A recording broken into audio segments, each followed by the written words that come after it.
McDaniel can't move on it. Now he does. The shot, passing down.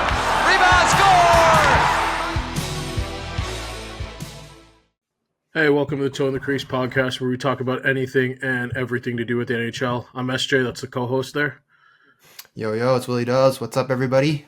First things first, another go Jays for us Jays fans here. One game away. Can I say, okay, I'm just going to say this.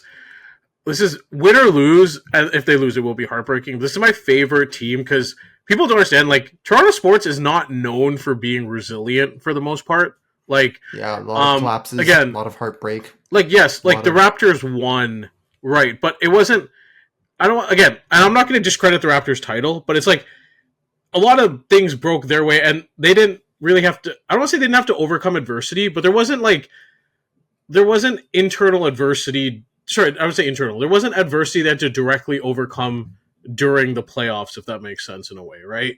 So when you mean adversity, though, what are you referring to? I thought like game like 2, game 3, soul-crushing losses and injuries. Okay. So nothing soul-crushing. Right? I just thought maybe like game 3 against Milwaukee would have counted because like they were down 2 for sure. If it happened, 3, going overtime, I'm not discrediting the title. I'm so happy the Raptors won, but it's like, I'll admit they were the benefit of some good fortune that went their way, right? With the injuries to the Warriors, for example, the Klay Thompson one and the Durant one.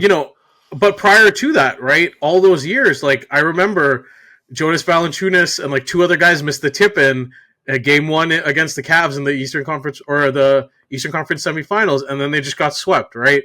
The Raptors lost to the Wizards, and their coach that couldn't even hold the whiteboard right correctly. Yeah. So like, and anytime adversity happened to those teams, they would buckle. And I think of, for example, the Leafs, you know this as a Leafs fan, like every year adversity happens and they just buckle, like somebody hit them with an Allen Iverson crossover, right?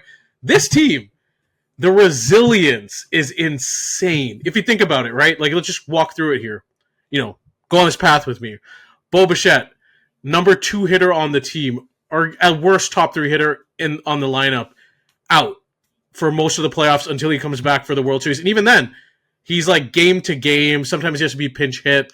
Like, he's not fully 100%. He can barely run if you're watching him. Like there's like he literally hits a long ball to he hits what should be a double and he just gets to first base and says, "Yeah, I'm good, boys." Right. George Springer, again, playoff, full clutch playoff George Springer mode this entire playoffs. Hurts his oblique. Out the last 2 games, doesn't matter. Everyone picks it up the slack in his place.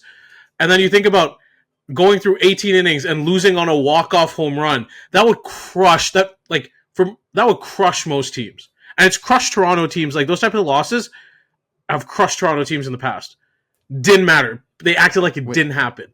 And it's like, I'm not used to that as a Toronto sports fan. I am not. So like, for this to happen, for all this, despite everything that's happened, for them to just overcome this adversity, like, you don't understand. This is my favorite team in Toronto sports I can remember. Even more so than that stacked Jays team where they had Tulowitzki, Price, Josh Donaldson, Batista, Encarnacion, all those guys. This is my favorite one because they win in so many different ways. They overcome adversity. They're resilient. It's just everything you want in a team. Yes, it might be lightning in a bottle. Yes, but I don't care. Like, this is, like I always say, it's lightning in a bottle maybe, but I'm along for the ride. And this is by far my favorite team. And like, I can remember since I've been born in Toronto sports. I think the other thing too is like at a certain point, even if it is lightning in a bottle, a title's a title, right? Like having one versus not having one. That's all that matters. 100%, right? Like. And there's so many teams that have won and fall off, but no one cares, right? Like the Cubs, that Cubs team with Bryant, Baez, all those guys. Everyone thought they were going to be a dynasty, and ended up only winning 1, right? I think they only ended up making 1 World Series actually. Yeah, that's the one they made. That Nats team with Soto, Strasburg, Grandon, that was supposed to be like the future. They made it 1 and they won 1. There was a White Sox team that people forget about in like, I want to say I was 2004 White Sox. I want to say, but like I thought. If everyone goes back and looks at that team, they lost 1 game that entire World Series. They demolished everybody, and again, never made it back. So yes, you capitalize absolutely while you can, But yeah, this is my favorite team, and also it's a homegrown team for the most part, which I do like as well. Like, yes, Bassett, Gossman, the pitchers, but like the guys you ride with, right? The Bichettes, the Guerreros, the Kirks, even Barger, right? Like, relatively new. Trey obviously came up through the system. Like, this is a homegrown team. And there's something about just not being a team of mercenaries that's just so endearing. You know what I mean? I think the other thing too is like just the way like it just kind of things. This team has one of those teams that like things have kind of broken their way in a sense, because Ernie Clement went from like barely being in the league to like I think you literally joked with me the other day he's hitting like Ted Williams like in the playoffs. Yeah, like he's Joe Mauer in the playoffs basically. And then Barger's kind of come out of nowhere. Like he didn't have a great year last year, and suddenly like everyone keeps talking. He's not maybe budding superstar, but like. There's something there with Barger, right? And I'm intrigued to see like even if it's just average regular, that's still really good. Like and regular average third base play is hard. And well, I mean, he's also good right fielder too. I don't know if you saw the throw where he just gunned out from right field. I was like his apparently he's always been joking that he wants to pitch one day because apparently his throw was I think 98 from the outfield. That's crazy. But I think again, Savage. Like if you told me you had him even on this roster, like even in September, I would have laughed at you the first time. But he went from low A ball, somehow progressed all the way through the system. Even got some starts in like September for the Jays, which wasn't expecting that. To pitching the game he pitched in Game 5, where he just absolutely was like lights out. Right? Have you seen? By the way, that in baseball, that draft he was in, it was 2024. That draft is insane. Can I say? Like, okay, I'm going to give you some names that were in the first round. So Trey, obviously. Guess who was 2 and 4 in that draft? Not too I think I know Kurtz was 4, but I don't know who's 2. Yeah. Chase Burns. So Burns was 2, Nick Kurtz was 4, Jack on the Royals was 6, Weatherholt, who should be coming up next year, was 7. And then Cam Smith was 14. He got traded in the Kyle Tucker trade. And then, Trey was 22. And Carson Benji, who's really good prospect on the Mets, was 19th. Like, the amount of guys that could be coming up in a year and just already balled out this year is actually kind of crazy. But, Trey just doing the unprecedented... Trey just doing the unprecedented thing is... it's just a bunch of guys. Like I said, it's... a bunch of things you don't again, Toronto sports, right? Like I always joke around the tagline should have been if it weren't for the Raptors title, we'd be Minnesota, right? But all these things happening, it's just such an anomaly in Toronto sports that the level like you can't understand the level of excitement here. Like they're doing watch parties so they're coming back for Game 6 and Game 7 watch parties at Skydome. Scotiabank Arena. Yeah, sold out in 5 minutes. Like, we're supposed to go to an OHL game on Saturday, and it didn't click in my head. So, the original, it's the Sioux Greyhounds versus the Oshawa Generals. And the game was supposed to be for 7 p.m. We get this notice, like, yesterday saying, hey, the game's being rescheduled to 4. And I didn't understand why at first, and then it clicked. I was like, oh, if this goes to Game 7, they want people to actually show up to the arena. So they moved the game back 3 hours just so once the game ends, people can go watch Game 7 wherever they choose to. Yeah, I think for me it clicked a little bit faster than it did for you because I was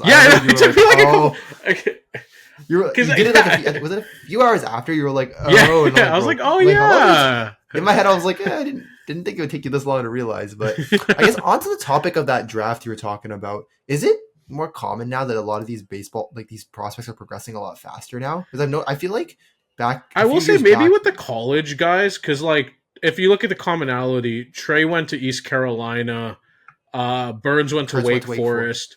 Nick Kurtz went to Wake.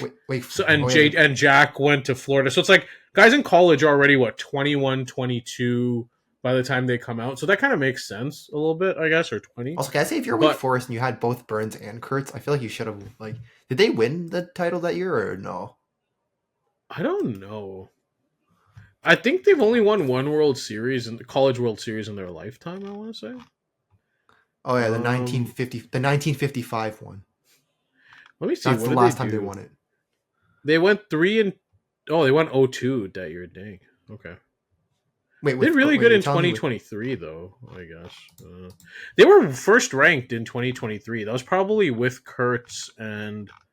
I don't really, to be honest, I don't really follow college. I'd love to get into college baseball, actually. I just don't have the channels. No, they had Chase Burns back then.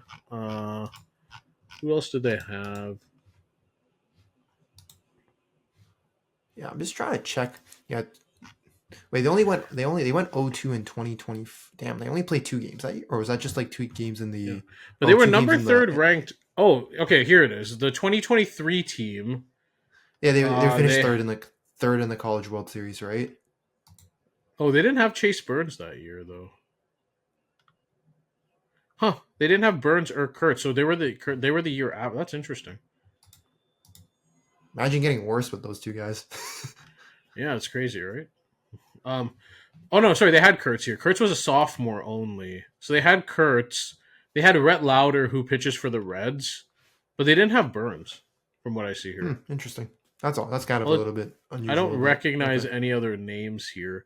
I've always wondered, like, how stacked could a college baseball team be? Like, I don't know, because like obviously the development is such, but like, okay, let's check LSU. LSU probably should have a good team. I am curious. Like, greatest college baseball team is definitely something I want to search up and just see. Well, okay, they had Paul Skeens. I mean, I know. I mean, Dylan Cruz. They have Tommy Tanks, Tommy White, who's supposed to be a first round pick this year, I think. But I don't really notice anybody else. I assume it's hard to like stack a team. Was that LSU that one year with Skeens? Wasn't that team stacked, or was that?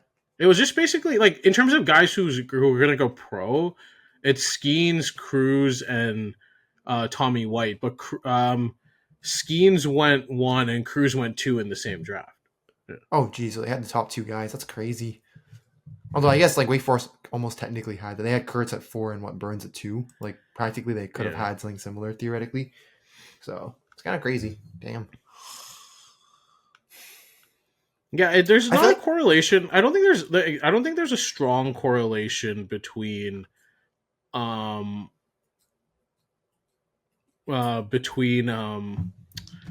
like elite talent, because like some people say like 2019 Vanderbilt went 59-12. They won the SEC regular season and they were tournament champs, and then capped it off with a World Series win. And their 3 best players were JJ Bleday, who plays for the A's, Austin Martin, and Kumar Rocker.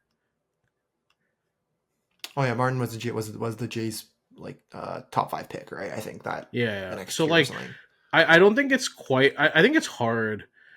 Like, for example, there was a 1 year in Mississippi State where I remember this, they had Will Clark and Rafael Palmeiro on the same team, and that wasn't even the best Mississippi State team ever. Wait, what? Like, who was the best like team for that? Like, it's not even of all time, or like that year even. Like, I know, right? Palmeiro was good, because Palmeiro was really good. Obviously, Palmeiro's a Hall of Famer. Yeah. Well, I mean, busted for the steroids a little bit later, but still, should have been would have been a Hall of Famer. I think, okay, here's the most stacked team probably. But I don't know. I don't think they won. I don't think there was like the College World Series back then, maybe, or maybe there was. Again, I don't know enough. Okay, so 19. So there's some pretty good teams, but if you're talking about a team that was, so like, some of the teams were more stacked that lost. So 1994 Georgia Tech had Nomar, Jason Varitek, and Jay Payton. Damn. This one's crazy. So 1983 Texas went 66-14 and was the SWC champs or something. Roger Clemens, Calvin Schiraldi, Bruce Ruffin, Mike Brumley, Billy Bates, and Jose Tolentino. Like, okay, some of these teams are crazy. So it is, but I guess like back in the day, it was more common to have like a more stacked team. I think nowadays is like, you have like 2 or 3 really good guys, and that's kind of feels like that, right? Everyone says LSU maybe, but like, again, I think in terms of teams that had the most MLB talent, it's weird. It's probably the teams that didn't win. unless like Crease and Tommy Tanks end up being like elite, elite as well. Are they projected to be? I don't actually know. I'm not as familiar with the baseball. Well, prospects. Crease was a top 2 pick. I mean, he's supposed to be really good, right? Yeah, I just haven't heard much about him since, because obviously Skeen's. I feel like Skeen's getting to where he was, kind of overshadowed whoever else was in that draft, essentially, right? For sure. But yeah, again, I think it's different. It's not like basketball or football where like when you see teams that generally win a national championship now, you're like, oh, these teams are fucking stacked, right? These teams. Yeah, I was gonna say it sucks to be I was looking at that because that year the Skeens got drafted, Nationals had the best shot at the second.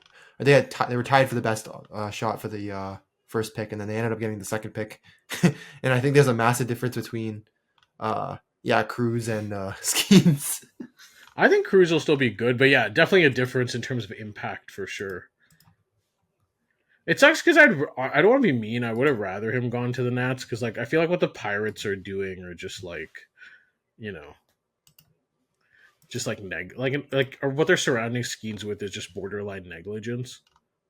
Yeah, like there's that running joke that he's gonna get traded to or he's gonna get traded to the Dodgers or sign with the Dodgers in a few years or some shit. I keep seeing that joke kind of pop up, and I'm just kind of like, yep, fun. Yeah, no, for sure. All right, so baseball aside, because I feel like we've probably talked about that a bit too much here. Actually, Tommy White, LSU, was drafted in the second round of the 2024 draft. Sorry, never mind. But okay. Anyways, total detour before we get back to what we were going to talk about today. So what we were going to talk about today is we're going to kind of do like, I don't want to say it's a broad brush of fantasy hockey early in the season, but kind of I would say like for me, I just want to do some things to trend, some stock up, stock downs on certain players, and just things we've noticed early in the season. If you think this is the podcast to panic, this isn't it. I'm just going to tell you that now.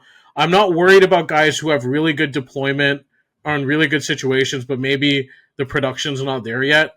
This is strictly about trends we've noticed and things that would cause direct concern. So no, I'm not worried about Elias Pettersson. I'm not worried about Sean Monahan. I'm not even worried about like JT Miller and guys like that. Like, again, I assume it's too early in the season to worry about that. What we will look at is like trends with teams, trends with players, trends with deployment, where players are being situated, just stuff like that. Yep, sounds good. Let's get started. All right, my first stock up, stock down. I'll admit I was totally wrong about this. Stock up, Matthew Schaefer. Stock down, correspondingly, Tony DeAngelo. Yeah. I'll admit I was wrong about this. I did not think someone would not only crack a roster, a defenseman, because if you notice, defensemen do struggle to adapt. They take a little bit longer to adjust to the NHL game than forwards do, right? I did not think a guy freshly drafted at 18 would not only crack the roster, but be playing top pairing minutes and top power play, but Matthew Schaefer's done it. And if you look at his averages, I know it's only 9 games, but he's averaging 0.78 points per game, 3.11 shots on goal per game, which is crazy for a defenseman. And he also chips in around a block a game. If you took those numbers, and obviously I don't know if the offense, the points will hold up just because the Isles aren't a great offensive hub per se. But if you look at just take these numbers, that's like Jake Sanderson numbers, basically. And that's arguably Jake Sanderson numbers in his first full year, essentially. Right. It's hard for defensemen. A lot of defensemen don't make it out of camp as an 18-year-old, right? Because a lot of times, even if you remember, even McCarr took I think a year or two at Massachusetts, I think, if I remember correctly. I don't remember exactly where he went for school. But a year or two before he signed too. So it's like for Schaefer to make that leap right away, and this is after he missed. I don't know if you remember, but he missed a bunch of last year because he got hurt at the World Juniors. He broke his collarbone at the World Juniors. He missed a bunch of time. So he lost a lot of crucial development time.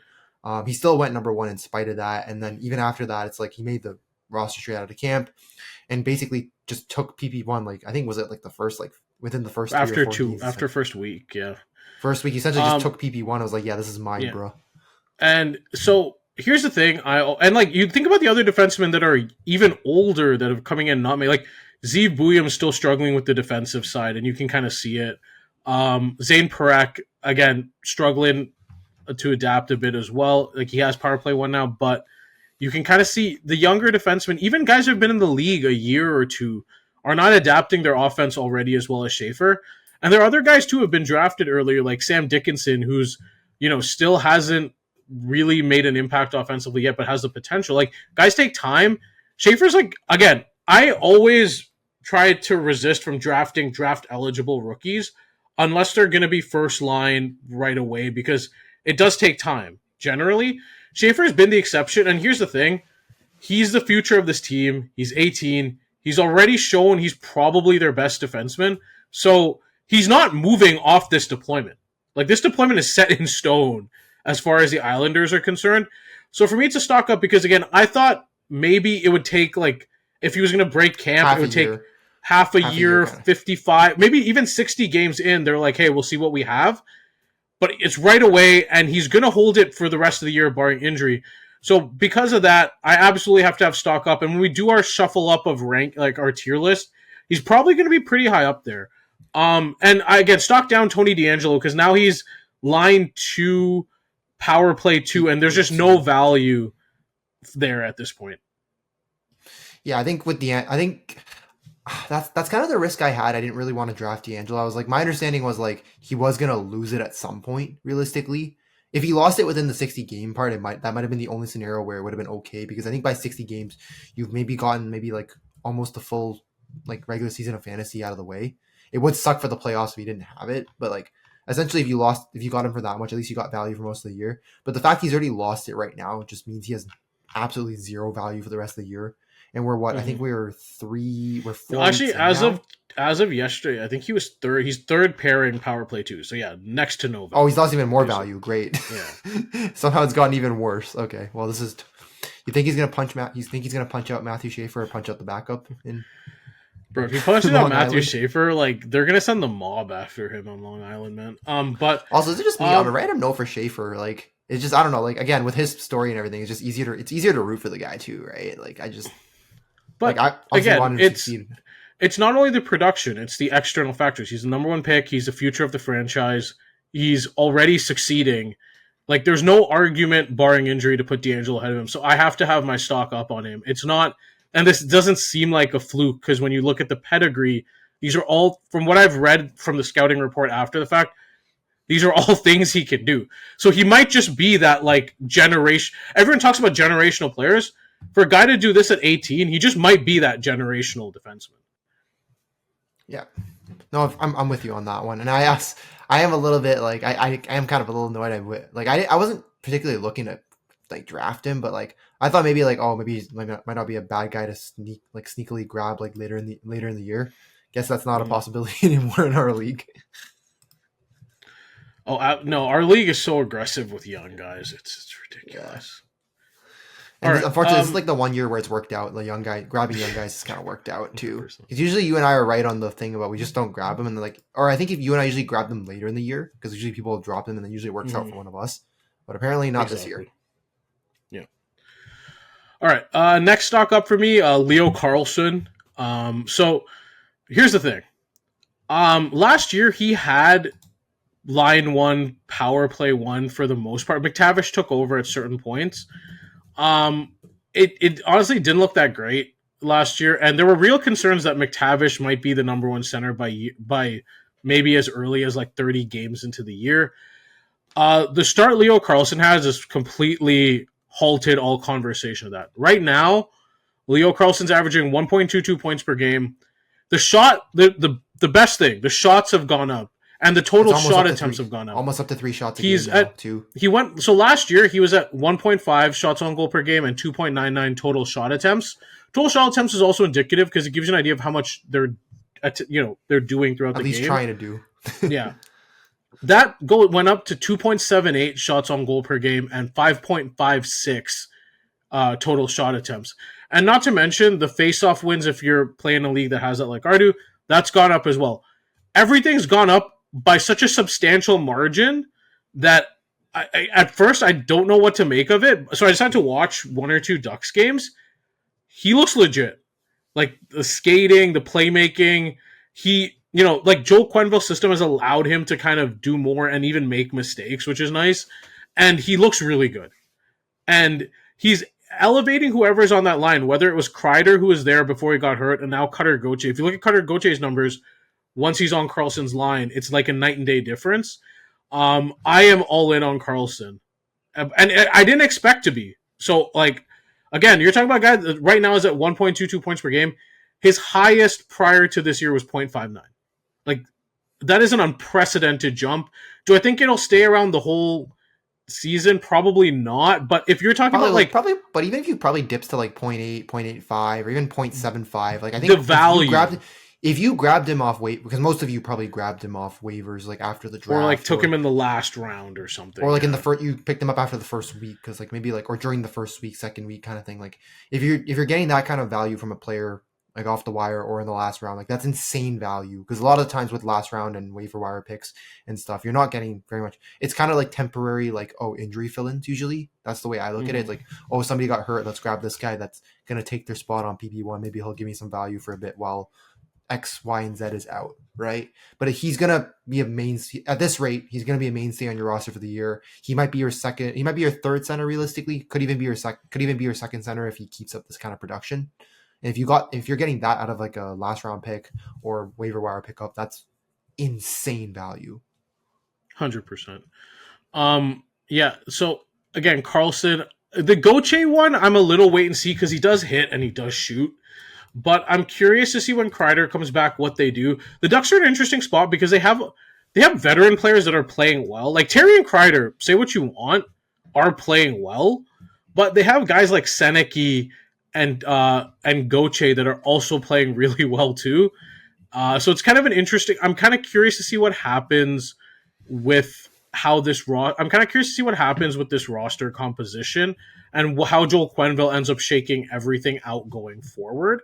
But for right now, I can say for sure, Karlsson, if you got him, was an absolute steal. And there's a real chance he could end up being a 2C, like return value is like a second center. And that's really good for a guy you took either with a late round pick or just picked up off waivers. Yeah, and I think with the Ducks too, it's kind of weird because with the Kreider and Granlund injuries, I think Granlund's injury is more week to week, and Kreider's is I think he's still day to day because he's back. He's off IR already. He's off iron. Okay, so it's like with the injuries and stuff, it's also interesting too because a lot of the young guys got onto PP1. So I think at one point it was McTavish, Karlsson, Gauthier, Terry, and Lacombe. So I'm curious to see what Anaheim does do with their PP. Like maybe they put. Obviously, it does feel like they'll probably put Kreider back there for now because he was doing well before the injury. So like if it ain't broke, don't fix it. But if they don't, like maybe it's a good time to also, like you said, snag up like a guy like Gauthier because he's shooting and he's like hitting too, right? And if he's gonna get PP1, even if he's line 2. Like his line mates are line 2, I think it's worth it for sure, absolutely. Yeah, his line mates are literally McTavish and Seneke. Like I think that's like those are good line mates to have. Like it's not like you're being saddled with shitty veterans that are going to drag your production down. They're the team I'm like constantly refreshing, just because if like Seneke ends up getting a spot, they're that team. I'm waiting to grab Seneke if he gets PP1 or like same thing with like Gauthier too. But I don't know if Gautier's available in ours. He might be. Gauthier's already picked up, but yeah, I thought so. Yeah, that's what I thought. They're the team I'm most curious to see what the deployment is and what Quenneville. But what I do like about Quenneville too, unlike Cronin, he sticks to lines, and that's really important in fantasy.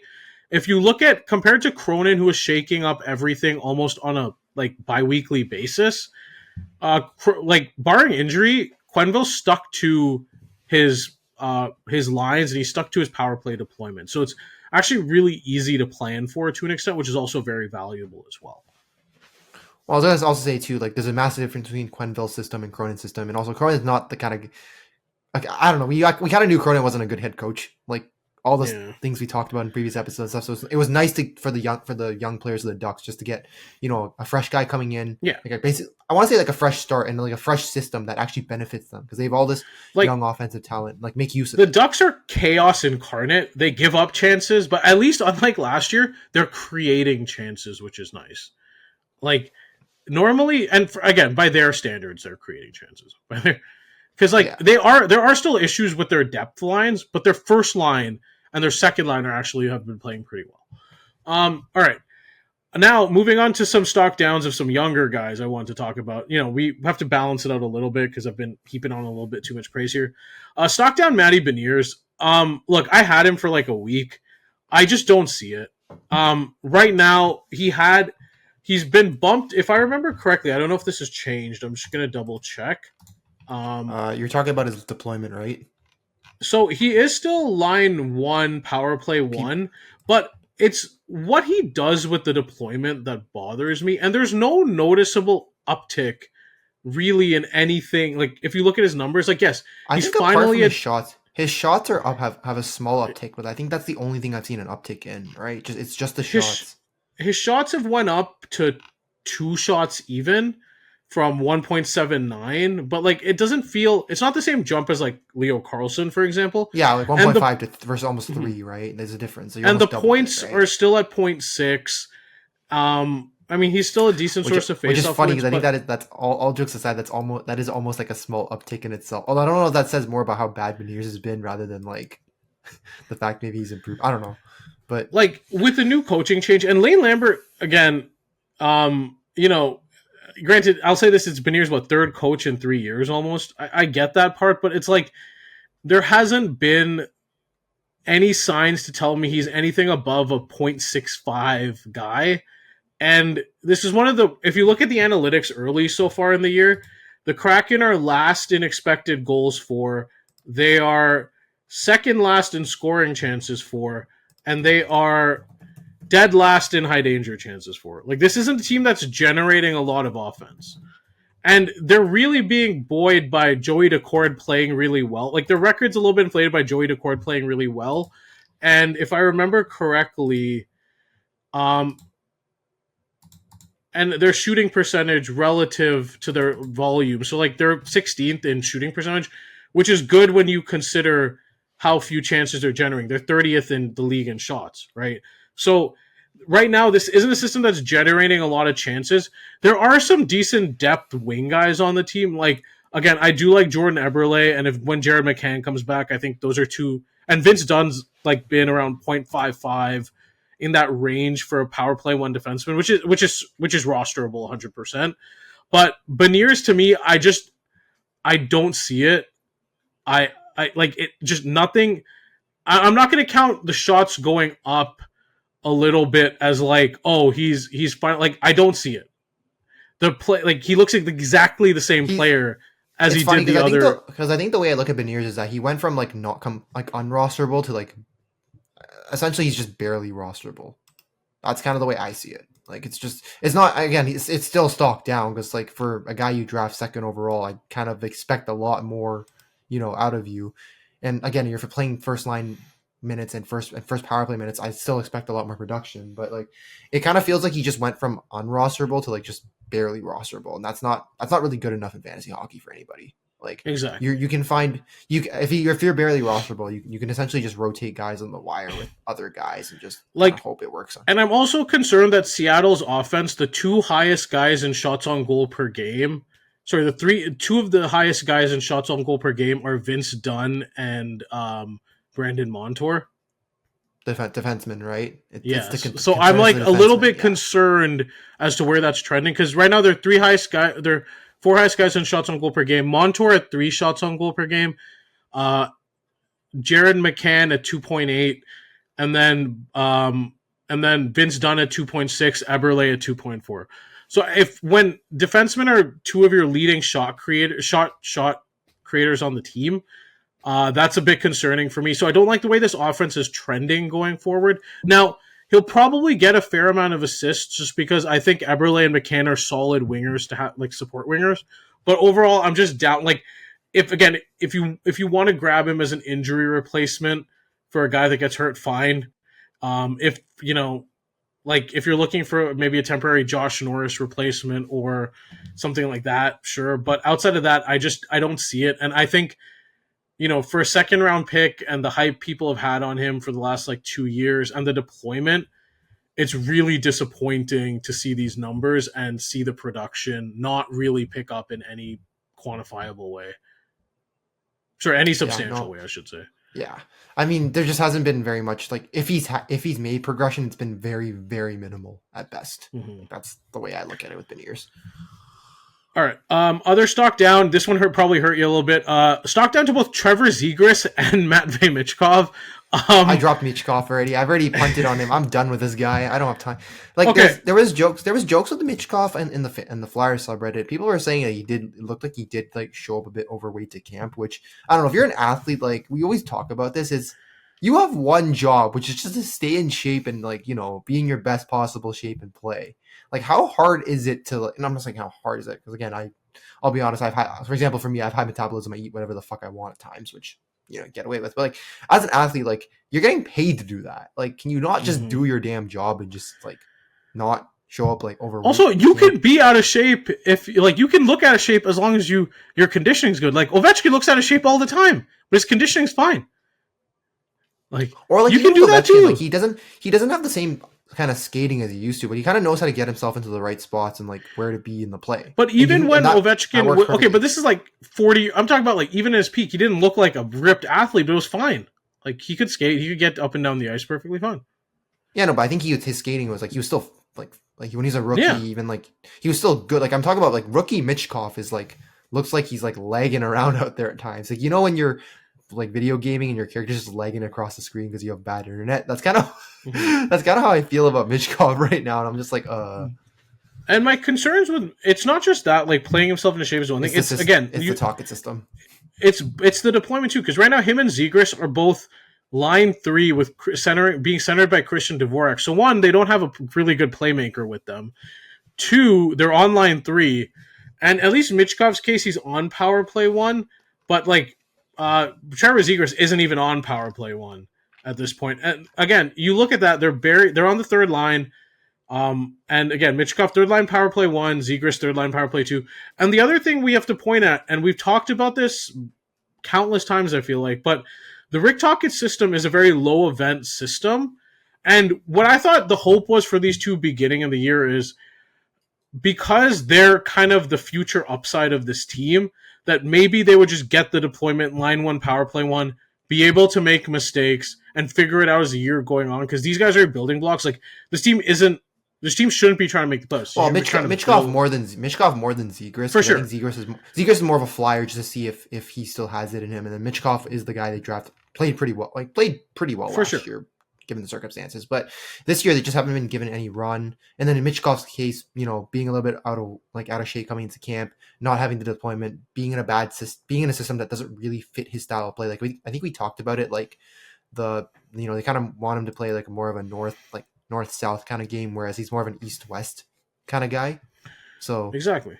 Right now you look at it, they're a very low possession, low event team. Like their expected goals for 27th in the league, scoring chances for 30th in the league, high danger chances for 31st in the league. Right? This isn't a team that generates a lot of chance. Shots on goal, they're last. I'm not surprised. They're last. This is a Rick Tocchet team we're talking. And I know people say they've only played 9 games. The Blackhawks are ahead of them by 32 shots, and the Blackhawks have played one more game, and they're second last. But like, you look at the teams at the bottom, of the bottom so far in terms of shot generation. It's San Jose, St. Louis, the Kraken, the Blackhawks, and the Flyers, right? And for me, it's like when I look at the Flyers, it's okay. If I'm looking at Zegras and Michkov realistically, it's their third line deployment. They're on a team that doesn't generate a lot of chances. There's not a lot of upside here, and there's guys you can pick up, especially where Michkov plays at right wing. Like right wing is an abundance of talent on waivers that you could pick up, where guys have better deployment right now. And like I was looking at Kyle Palmieri, for example, right? Like line 2, power play 1. Throws a crap ton of shots on net. Jordan Eberle, you could have probably got off waivers. There are guys you could pick up even in a stream spot that have more upside. Like, if I remember correctly, because Raquel's out for...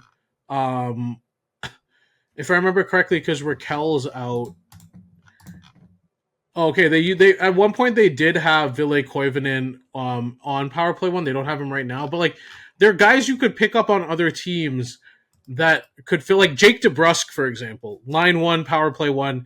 Is Vancouver struggling on offense? Yes, but that deployment's just always going to be better, right? And Jake DeBrusk is available on waivers. Alex Lafreniere, as much as he struggled to start the year, the deployment's a lot better. That guy's probably available on waivers. There are guys available that you can pick up with better deployment Vladimir Tarasenko, another guy you can pick up while Zuccarello's out. Better deployment. One of the guys we'll talk about later, again, in Emmett Finney, better deployment. They're guys you can pick up that on waivers are just better. In better situations with better deployment. So for me, Zegras and Michkov, and unless they get line one, to me, this is not going to change. So it's a complete stock down because I thought this team was just going to rebuild. It seems like they're trying to play for a playoff spot. And so for me, I'm just all the way out here.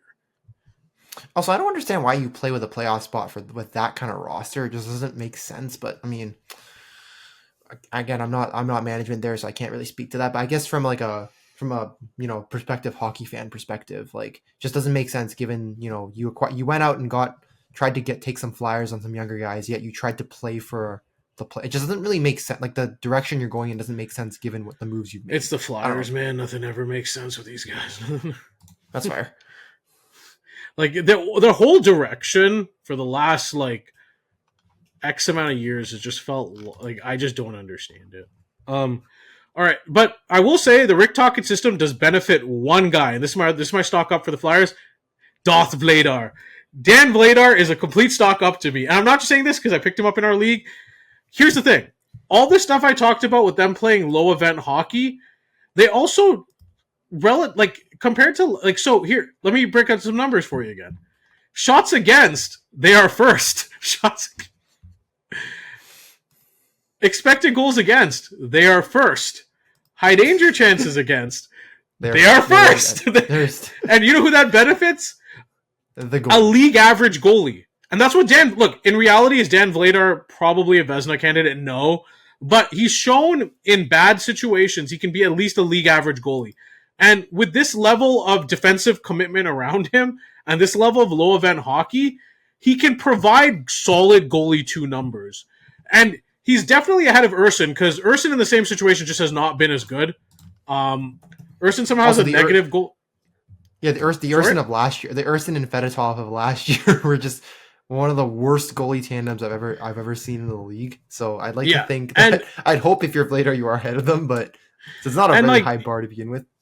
It's clear that Vladar is the number 1 so far. He has a positive goal save above expected. It's slightly above average, which in this situation is what he could be for you. But for a guy that nobody drafted, most likely, and a guy you could pick up off waivers, to plug that guy in and for him to be your number 2 goalie in a league where goaltending is incredibly volatile, I would take that chance absolutely. Because even if he's league average, to get that off waivers is fine. And the situation around him is really good. While it's bad for the offensive players, it's really good for the goalie. So I am all in on Dan Vladar as at least a startable fantasy goalie. No, I'm with you. I kind of went with a similar move because I picked up Lyon, and Lyon, again, Buffalo's at least going to be a better team than we expected, so maybe he'll get at least a bit more offense out of him too. So with Lyon and Vladar kind of I don't think Lyon's not league average, I'd say, but maybe say Vladar is probably a better goalie than Lyon, but at least if you're on a better, a team that will that's better in some way, whether it's in Philadelphia's case, he's not going to face very many dangerous shots. He's not going to get shit on every single night. Or in the case of Buffalo, you just have more offensive talent, and maybe you just win a couple more games, you get a couple more wins, right? Mm-hmm. With these kind of goalies, you kind of have to pivot and just kind of evaluate the situations and just pick the guys that you think will either have good situations or just on good teams, even if their situation. And there were guys available on waivers like this, right? Like Spencer Knight was available, and granted, his situation's not great, but he's played really well out the gate. And he's been lights out. Whew.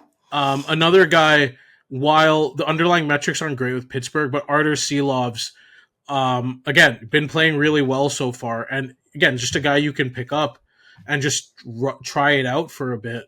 But to me, in terms of situations, I think Lyon and Vladar are probably the better 2 long term. One, I think Buffalo, after a rocky start, has been pretty good. 2, and with, again, Philly, the defensive situation, if they play the Rick Tocchet system, is such that is conducive to goalie success.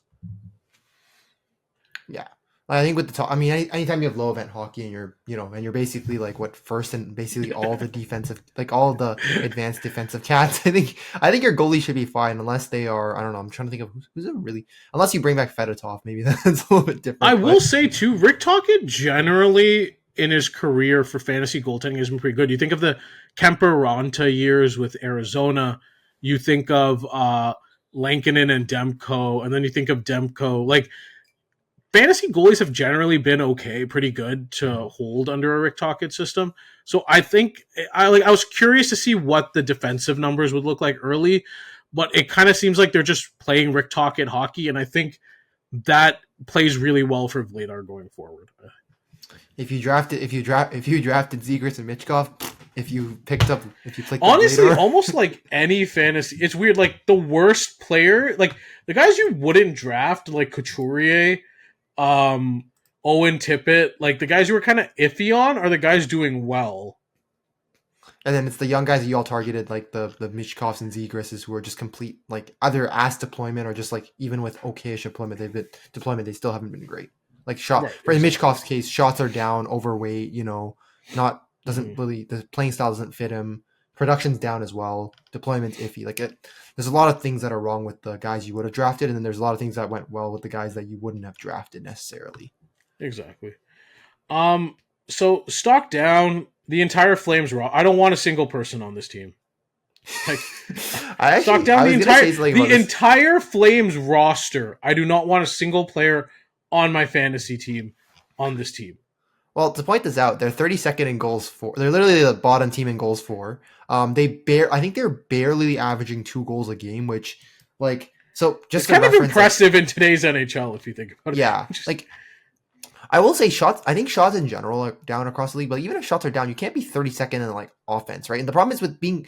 There's a few things with being 32nd in offense. First things first, if you own a guy like Wolf, for example, and Wolf is a very talented goalie, really good. He's had an awful start to the year. The problem with him is if he's not doing so hot, his offense isn't going to bail him out. So you're not even getting wins with him. So if his numbers are bad to begin with, you're suffering there. If you look at their offense, I think their highest point per game player, highest player in terms of point per game is Kadri with 0.72. And even he's a guy I wouldn't want to own just because look, while he has the deployment now, his production is not super great, and you could have found a guy for example, you could have picked up a Carlson, you would have gotten right now better production and probably still will have better production throughout the year. And then in Kadri's case, I think we talked about in one of our episodes previously, we mentioned that let's say if he gets traded to a team like Montreal, well, suddenly he doesn't have his good deployment anymore, right? Because they're not going to put him on that power play one with the Demidov, Caulfield, Suzuki, Hudson, and Slavkovsky power play. They're not going to have him on there, so he loses that deployment. He's not going to be line 1 anymore, so he's going to be line 2 probably, so his deployment kind of suffers. And then the other guys, for example, Uyghur's a power play to 1 defenseman, but he only has 2 points in 11 games, right? He's downright putrid. He's not even power play 1 right now. Yeah, they had Zane there. They had Zane on there before. They had Pillow Talk, and now they have Rasmus Anderson. So they have Rasmus Anderson now? Jeez, they're just trying everybody at this point. Although I don't know if the Rasmus Zane's Anderson not even on a power play, so they're just trying. That's the other thing too. So there's a couple of things with the Flames roster I want to talk about. One, you mentioned it, the complete lack of offense on this team. I just don't want offensive players in a situation where no one can score. I'm sorry, your team needs to score goals for you to be for your players to be fantasy relevant. Because at the end of the day, goals, assists, and points are 3 categories in any league.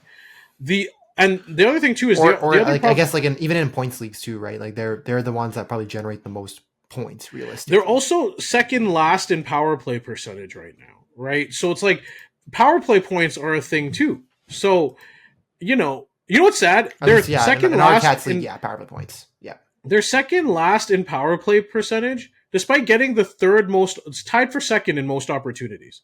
So this is just not a good offensive team.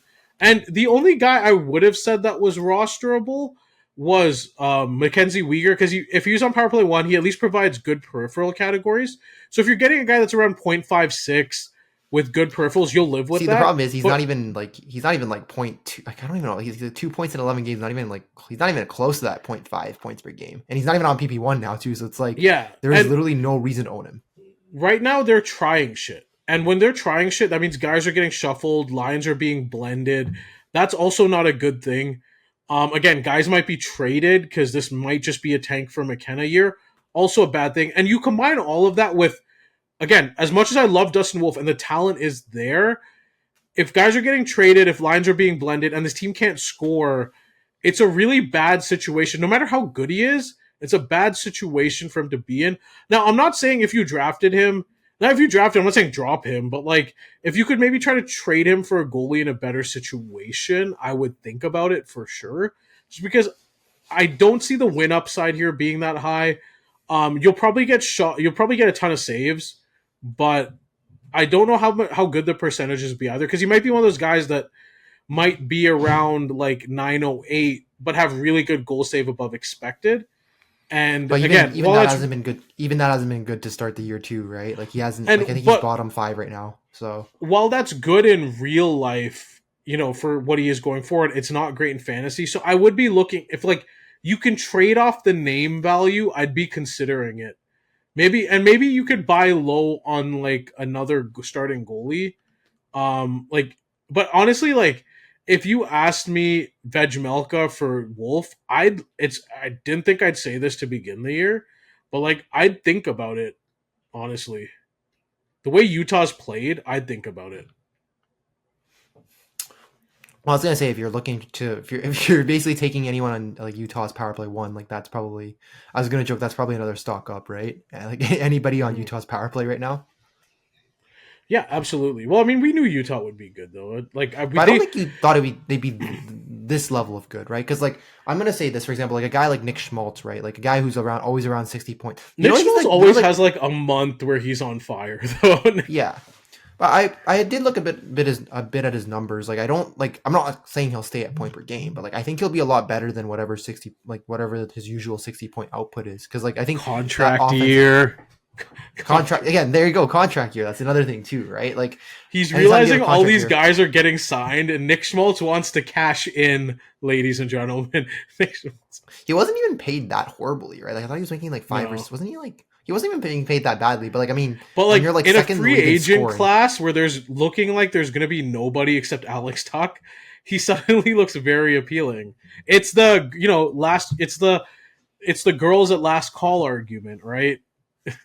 Or you mean the last girl at the club? Like the last girl still at the club? Well, the girls left at last call. Yeah, the girls. Yeah, so basically, like if you're the only one left, like, and there's like about 20 guys, like I don't know, like you're the only appealing choice basically at that point. Yeah. So stock up. A different stock up here. We'll go away from the teams. Emmett Finney. I never heard of this guy before this year. Can I say this? Seventh round pick coming out of nowhere to make the roster. I think Patrick Kane got hurt, and then he took power play 1 by like because of I think until Kane comes back, he'll be on power play 1. But he's been hitting, he's been shooting, he's been getting points. Here's my things with Finney. I would even though he might lose the deployment when Kane comes back, is that a possibility? Sure, but here's a couple things. 1. 0.8 points per game. The shots on goal aren't super high, but he does hit, right? So he's like a Tom Wilson light in terms of the numbers he's providing.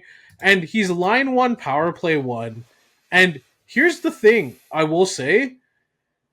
If he's playing like this, if Patrick Kane comes back, why would you take him off power play 1? Also, I don't know if you've watched any of the Detroit games, but like I think he compliments like Larkin and Raymond very well because he does all like the dirty work, right? The dirty work, yeah. He does all the dirty work, and he's left wing Tom Wilson. That's what he's playing like right now. I kind of maybe think of him a bit more as like I feel like a Tom Wilson, like Zach Hyman kind of hybrid in a way, because Hyman kind of was a guy that did all the dirty work essentially for like when he was on the Leafs, and like obviously again I don't think Finney will have that kind of production that Hyman had at Edmonton, but like apart from the shots on goal, which is like 1.8, which I would just like to be like at 2, like just almost there. I think a 7th round pick having 1.8 shots a game is fine, and like I think he's at 0.8 points per game. 2.7 hits a game is pretty absurd, and he's getting the first line minutes and power play 1 deployment. Like I think you kind of just have to hold him even if he doesn't keep power play one. Like you just keep him as your like last winger, which and again, left wing is such a scarce position that like right now, if you look at the average of like rosterable left wings to right wings and centers, it far outweighs the other. Like the other two positions far outweigh left wing right now.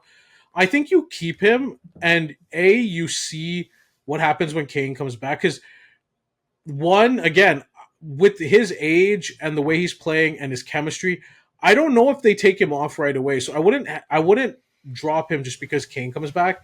And the other thing is, who's to say that later on in the year he doesn't take it, or who's to say that if I know Detroit's playing well right now, but who's to say that if things do go south a bit, they don't try to trade Kane for an asset and just root him there, right? So there's definite promise to hold him, I would say, for sure. And he didn't start the year as power play 1, but he did start the year on line 1.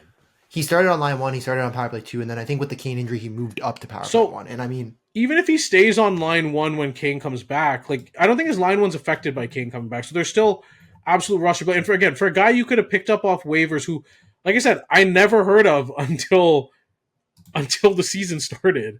Like, this is really good. Again, it's the value you're getting from some of these young guys, right? I mean, Detroit essentially has like a top, like they have the 11th ranked power play, right? Like, why would you change anything if it's like, the way it is right now, right? So, if anything broke, the only argument to put Kane back is because he's basically useless at even strength, but that shouldn't be a good enough reason to take Finney off. That should, yeah. I was gonna joke, maybe just keep Kane stashed on the IR for the whole year and just be like, "Nah, we don't need you." Those poor taxi cabs, those poor Uber drivers in Detroit, man. But my stock down for this team, for Detroit, Marco Kasper. It's like, oh my God. Like, I remember we had him as a swing guy. Okay, we have to ask: did Emmett Finney steal Marco Kasper's talent? It might actually be a real possibility because if you look at their power play lines, like the spot that Finney occupies is the spot that Kasper has on PP2. Like it's funny that, and then like I guess the other thing too is like Kasper, like Detroit kind of needed their second line to be like they needed to figure out that second line center, and, which is why I'm worried about their sustainability long term as in terms of how it plays out, because they are getting no production from like their line 2, line 3, line 4 centers, which that can't be good long term. But Marco Kasper's been to quote the name's been a ghost, right? Like 1.4 shots a game. He only has a goal. I think he only has 1 point. Like he's literally 1 points per game, 1 goal, no assist. Points per game. It just, and his impact has been so muted on the ice. This isn't it's not like the Rangers where the expected stats are through the roof. This is not that. And again, for a guy that we said had to take a step up, and a guy that last year was on power play 1 at certain points, he's just been invisible to start the year. And again, when you look at where he is on the pecking order of deployment for power play 1, it's not even close, because Raymond, Larkin, and DeBrincat are occupying 3 or 4 of those spots, and now he's clearly behind Finney in the depth chart for power play 1, and he's clearly behind Finney and Kane. There's just not a lot of upside here. So if you drafted Kasper, I think it's a safe drop. I just don't, unless you think he's just gonna like get 50, unless you think DeBrincat's gonna get 50 goals and Kasper's gonna be giving him all the assists on those goals, like there's just no reason to really hold him. Well, I was gonna say with a lot of a decent chunk of Detroit's production does come from their power play, right? So it's like if the problem is, even if you want that argument, it's like if Kasper's not on that power play, it's like he's probably not going to get a chunk of that production. Also, there's just better guys on waivers. Like Chandler Stevenson is by far better in almost every category except hits, and you can just grab him for free. Yeah, like I'd almost even joke I'd rather just have Beniers at this point too. Even though I don't like Beniers, I'd still rather just have Beniers over Kasper too. Like even in that. Even, like we talked about the Beniers as a stock down, but like I still take the guy with better deployment and not so great stats versus the guy with terrible deployment and terrible stats. Exactly. Yeah. It's not really a thing. Like I just don't. Yeah.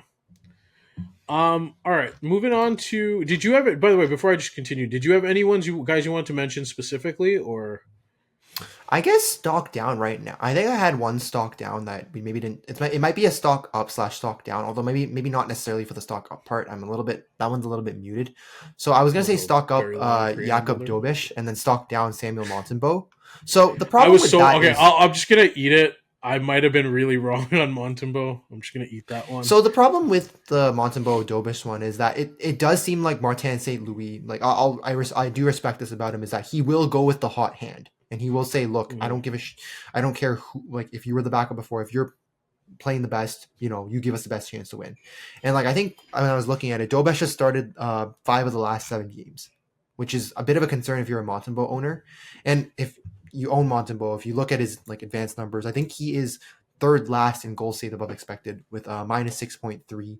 And the problem is Montreal as a team as a whole, they're not really good at limiting they're not really good at like good defensive team. Like I think they're like in the mid 20s in terms of like high danger chances against. Like I think they're 8th in expected goals against, but I think that might be largely due to the play of like Dobesh's play in general.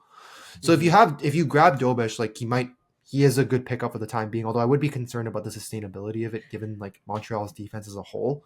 But if you have Montembeau, there is definitely some panic because he is not starting and he hasn't looked great when he has played. So like if you have Montembeau, you better pray that you grab Dobish real quick because like maybe at least if you have one of the guys, like at least if you have one of the starters, it's okay. But I'd be panicking if I were a Montembeau owner at this point. Yeah, and there's also the Jacob Fowler part that no one talks about either, right? Like again, I don't know if he'll be up this year, but there is that possibility of, Fowler being a thing, and he's their most touted goalie as well, right? So that's also something. Also, I was gonna say Dobish is 5th in goal save above expected. So hey, he's playing. The numbers are saying he's playing. If he's the hot hand, yeah, exactly. You ride him, right? Exactly.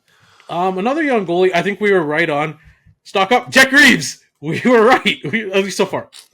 Yeah, I guess I remember I was with you in the draft, and I was like, "Yo, should I just take Greaves now and just say fuck it?" And I think you were like, we were talking about this because I think the concern with Greaves is that he is in a bit of a timeshare with. I don't care. Mersleskins. I don't care. And Mersleskins has. I'll give Mersleskins this. Well. He hasn't been terrible. He hasn't been the usual terrible Mersleskin self. So there's still a bit of like a slight concern there with me if I'm a Jet Greaves owner, but he's been every bit as advertised so far. Right, like if you look at goals, and it's not. And we talked about this. We talked about this in our season preview. Sorry to interrupt, but we talked about this in our season preview. We know Columbus isn't a good defensive team. We know Evason's just playing to their strengths, which is they're a really good offensive team. And they started slow offensively, but they are picking up. I think right now they're 2nd in expected goals for. Again, and you look at the offensive talent, it kind of speaks to that as well. But they're still not a great defensive team. They're still 29th in shots against. Their expected I think it's actually goals. gotten worse from last year. Funny enough, but like their expected goals against are expected goals against are 29th. High danger chances.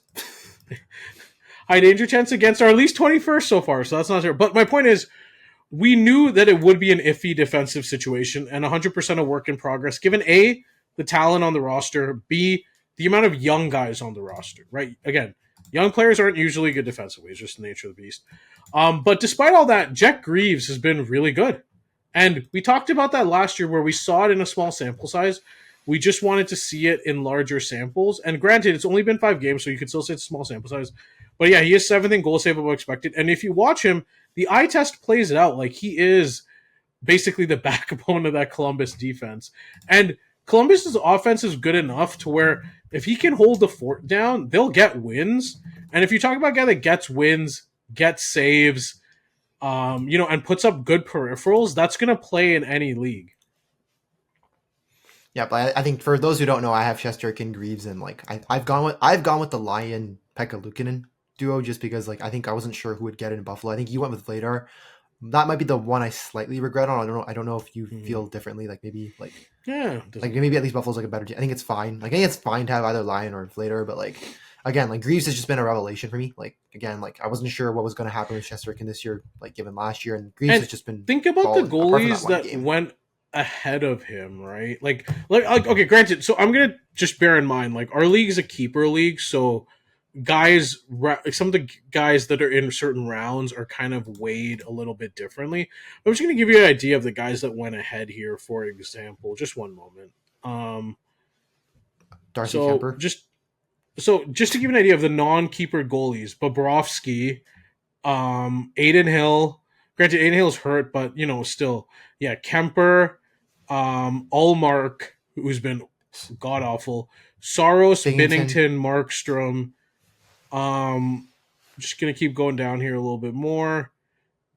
Let's keep going. I mean, so Kochetkov. Kochetkov, Vejmelka, who's still pretty good, but I'd still probably rather have Greaves. But yeah, just to give you an idea, like those were the goalies that all went ahead of Jack Greaves, and like Jack Greaves on a worse defensive team is outperforming some of those guys.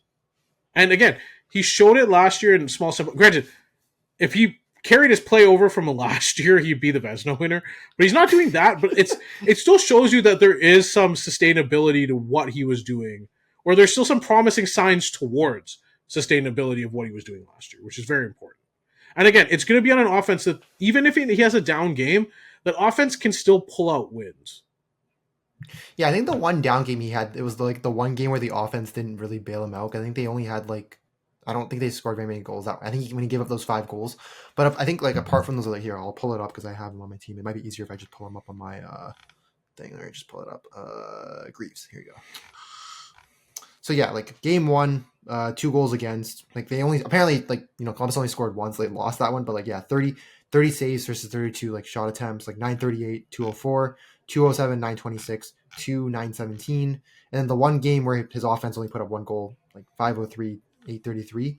And then the Buffalo game, 286, 921. Yeah, but they've shown especially the last couple games, if you look at it, their offense started pretty slow, I would say. But they've been picking it up recently. The last 4 games, they had the blowout versus Washington, but against Dallas, they put 5 on them, and I watched that game. That was brutal. They put 6 on Toronto yesterday, which was mitigated because the Jays won, so no one really noticed. But they destroyed. I wasn't paying attention at all. They destroyed them. They put 4 on Buffalo in OT, and then they put 4 on Pittsburgh in regulation, and then 1 in a shootout. The offense is picking up, and again, I think there is signs that the offense could be actually better than they are because Monahan's off to a really slow start. Jenner's off to a relatively slow start.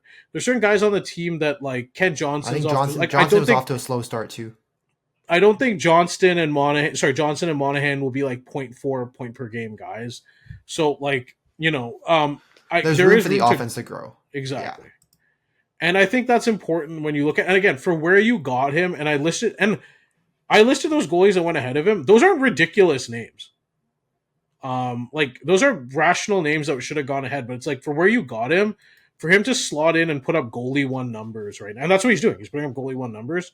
The only downside is maybe the games played, but if he ends up at with his current percentages, well, he's splitting with Mers for sure, so he'll probably get to at least 41 realistically. 45. Right? If they need to push for the playoffs, I think it's closer to 45, 46. Yeah, again, for those, some people had Stolars last year and only played 34, but the 34 games he gave you or 33 games he gave you was elite goaltending production, right? So again, it plays. If you get elite goalie numbers, no matter how many games unless you get only 10 or 20, but if you get at least 30 of those, it plays in any league, right? So exactly.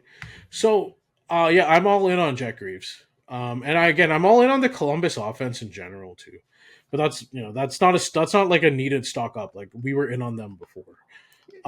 Well, we saw last year too, how good they were, right? And we just again, it started slow this year, but it's slowly picking up because again, everything will always regress back to the mean, right? And they're all their advanced numbers were saying that they were getting a bit unlucky and that they were a good offensive team. It's gonna bounce back. Mm-hmm. Stock down. So this is a stock down that also I am curious where this trends, and maybe you can talk about this a little bit more as well. Stock down, Brent Clark and Drew Doughty. So, for people that don't know, Ottawa forward power play. Sorry, not Ottawa. LA is going. At the beginning of the year, we thought maybe one of Doughty or one of Clark will be power play 1. It's a question of who gets it. Turns out the answer was neither. None of them are on power play 1. LA is going with 5 forwards on their power play 1. Bear in mind, this isn't exactly a team known for offensive proclivity either. So if your defensemen aren't on power play 1, their ceiling is limited to begin with. And we're talking about a team that doesn't score a lot or generate a ton of chances either. They're 12th in shots for, yes, But if you look at their high danger chances for, sorry, let me pull this up here. Yeah, for they're Kings, 21st right? in the league. Yeah, right? 21st. So they're not, and even if you look at their expected goals for, they are, let's see, they're 13th. So it's like they're not exactly, a top 10 offensive team. So their ceiling's already muted to what you can do 5-on-5 to begin with, and especially if you look at Jim Hillier's defensive system as well. Combine the fact that like none of these defensemen will be on the power play 1, so their offensive ceiling is even lower. And these aren't guys that are going to provide insane peripherals to counteract that, right? I think Doughty's like maybe the exception out of the two, because like he does give you a decent chunk of like he does. I feel like the level of peripherals you need though to justify again. I think spot. To go with your point, you need insane peripherals if you're not playing power play 1. And he doesn't give like you need like Sam Bennett peripherals to justify not being on power play 1 as a defenseman, I think. Well, even Sam Bennett I dropped because I was like, well, you don't score enough points anyway, so fuck that. But as a defenseman, again, I mean, like you need like if I want a defenseman that's not on power play 1, I need at least like 1.5 shots on goal per game, 2 hits and 2 blocks for me to justify basically having a dead roster spot offensively. And none of these guys will provide that. And the other thing I wanted to talk about is this trend of, I wonder if this does become a trend where teams will shift to 5 forwards, because LA did it. Vegas did it early until Stone got hurt, and that was a real panic point for Shea Theodore. And I'm wondering if more teams, like, for example, if Minnesota's not going to have Zeev Bouillon on power play 1, I just don't see an argument for having Spurgeon and not just throwing in like a Marco Rossi or a Matt Zuccarello when he comes back and just playing 5 forwards, for example. Also, if you're Calgary and you're throwing Rasmus Anderson, why not just play 5 forwards?